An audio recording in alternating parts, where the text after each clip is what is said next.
Your time starts now. அனைவருக்கும் வணக்கம். நான் பன்னீர்செல்வம், 3ஆம் ஆண்டு மருத்துவ மாணவன். ஸ்ரீ பாலாஜி மருத்துவக் கல்லூரி மற்றும் மருத்துவமனையில் படித்து வருகிறேன். இன்னைக்கு நான் பேச இருக்கும் தலைப்பு வகை 2 நீரிழிவு நோயில் உடல் பருமனின் பங்கு என்ன? அதை பற்றி இப்பொழுது காண்போம். இன்றைய குறிக்கோள்கள்: உடல் பருமன் அறிமுகம், நீரிழிவு நோயில் உடல் பருமனின் தாக்கம், இன்சுலின் எதிர்ப்பு, பீட்டா செல் செயலிழப்பு, தடுப்பு நடவடிக்கைகள். உடல் பருமன் அறிமுகம். உடல் பருமன் என்பது உடல் நலத்திற்கு ஆபத்தை ஏற்படுத்தும் வகையில் அதிகமாக கொழுப்பு சேர்வதாகும். உடல் நிறை குறியீடு, அதாவது பாடி மாஸ் இண்டெக்ஸ், பிஎம்ஐ 25 விட அதிகம் இருந்தால் அதிக இடை என்றும், 30 விட அதிகம் இருந்தால் அது உடல் பருமன் என கருதப்படுகிறது. நீரிழிவு நோயில் உடல் பருமனின் தாக்கம் 2 உள்ளன: இன்சுலின் எதிர்ப்பு மற்றும் பீட்டா செல் செயலிழப்பு. இன்சுலின் எதிர்ப்பு. இன்சுலின் என்பது உடலின் பெரிஃபரல் டிஷ்யூக்கள் இன்சுலின் செயல்பாட்டிற்கு குறைவாக அல்லது பதிலளிக்காத நிலையாகும். இன்சுலின் எதிர்ப்பு உருவாகுவதில் முக்கிய காரணமாக இருப்பது உடல் பருமனாகும். உடல் கொழுப்பு விநியோகம், அதாவது பாடி ஃபேட் டிஸ்ட்ரிபியூஷன், இன்சுலின் உணர்திறனை பாதிக்கிறது. மைய உடல் பருமன், அதாவது வயிற்று பகுதியில் இருக்கும் கொழுப்பு, சென்ட்ரல் ஒபிசிட்டி, இன்சுலின் எதிர்ப்புடன் அதிக தொடர்புடையதாக இருக்கிறது. இதனை ஒப்பிடும் பொழுது புறப்பகுதி கொழுப்புகள் குறைவாக தொடர்புடையதாக இருக்கிறது. உடல் பருமனில் இன்சுலின் எதிர்ப்பிற்கான காரணங்கள். உடல் பருமனில் இன்சுலின் எதிர்ப்பு ஏற்படுவதற்கான காரணங்களாக இருப்பவை: 1. அதிகமான தனித்த கொழுப்பு அமிலங்கள், எக்ஸசிவ் ஃப்ரீ ஃபேட்டி ஆசிட்ஸ், அடிப்போகைன்கள், கொழுப்பு டிஷ்யூக்களின் நீண்டகால வீக்கம். அதிகமான தனித்த கொழுப்பு அமிலங்கள். உடல் பருமன் இருக்கும் நபர்களுக்கு இரத்தத்தில் அதிகமான தனித்த கொழுப்பு அமிலங்கள் இருக்கும், அதாவது ஃப்ரீ ஃபேட்டி ஆசிட்ஸ் இரத்தத்தில் அதிகமாக இருக்கும். இதன் விளைவாக இன்ட்ராசெல்லுலர், அதாவது செல்களுக்குள்ளும் அதிகமாக ஃப்ரீ ஃபேட்டி ஆசிட்ஸ் இருக்கும். கொழுப்பு அமிலம் ஆக்சிடேஷன் பாதைகள் இதனால் அதிகரிக்கின்றன. இதனால் டைஅசைல் கிளிசரைல் மற்றும் செரமைட் போன்ற நச்சுத்தன்மை கொண்ட சைட்டோபிளாஸ்மிக் இடைநிலைகள், அதாவது சைட்டோபிளாஸ்மிக் டாக்ஸிக் இன்டர்மீடியேட்ஸ் சேர்க்கை அதிகரிக்கிறது. இதனால் இன்சுலின் சிக்னல் குறைகிறது. இதனால் கல்லீரலில் குளுக்கோனியோஜெனிசிஸ் அதிகரிக்கிறது. பொதுவாக இன்சுலின் சிக்னலின் சீராக இருந்தால் குளுக்கோனியோஜெனிசிஸ் நடக்காது. குளுக்கோனியோஜெனிசிஸ் அதிகரித்தால் இரத்தத்தில் குளுக்கோஸ் அளவு அதிகரிக்கிறது. அடிப்போகைன்கள்.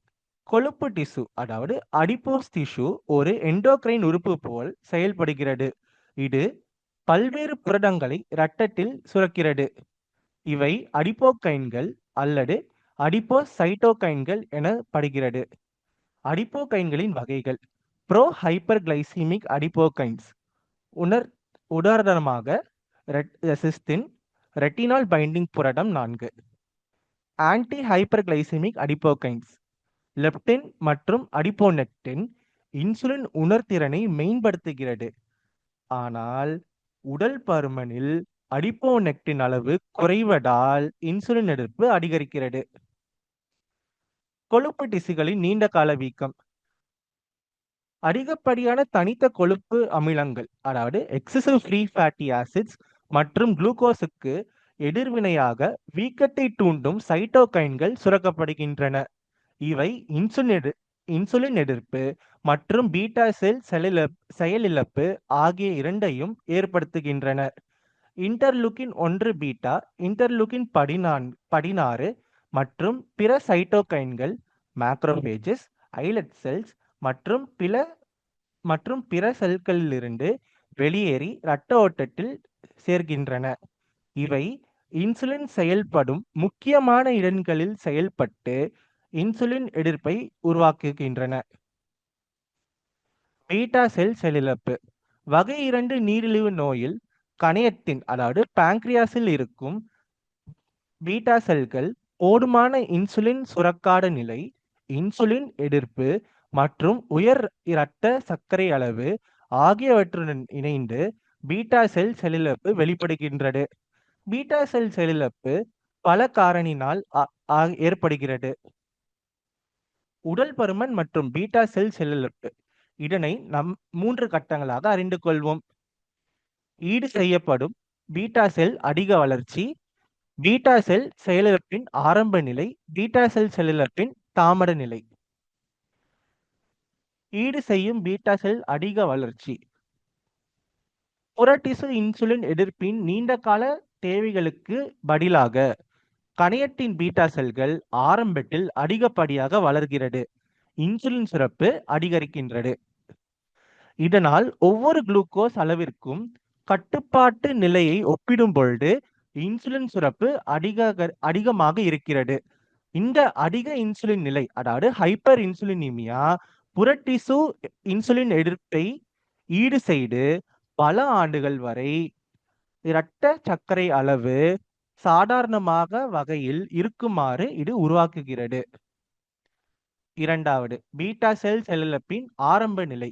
பீட்டா செல் செயலிழப்பு தங்களை சூழ்நிலைக்கு ஏற்ப மாற்றிக்கொள்ளும் திறனை இழந்து விடுகிறது. அதாவது இரத்தத்தில் குளுக்கோஸ் அளவு உயர்வாக இருந்தால் இன்சுலின் சுரப்பும் உயர்வாக தானே இருக்க வேண்டும். இதைதான் ஆரம்ப நிலையில் பீட்டா செல்கள் இழக்கிறது. பீட்டா செல்கள் இயல்பான இரத்த சர்க்கரை அளவை பராமரிக்க முடியாத நிலைக்கு தள்ளப்படுகிறது. இந்த கட்டத்தில் நோயாளிகள் குளுக்கோஸ்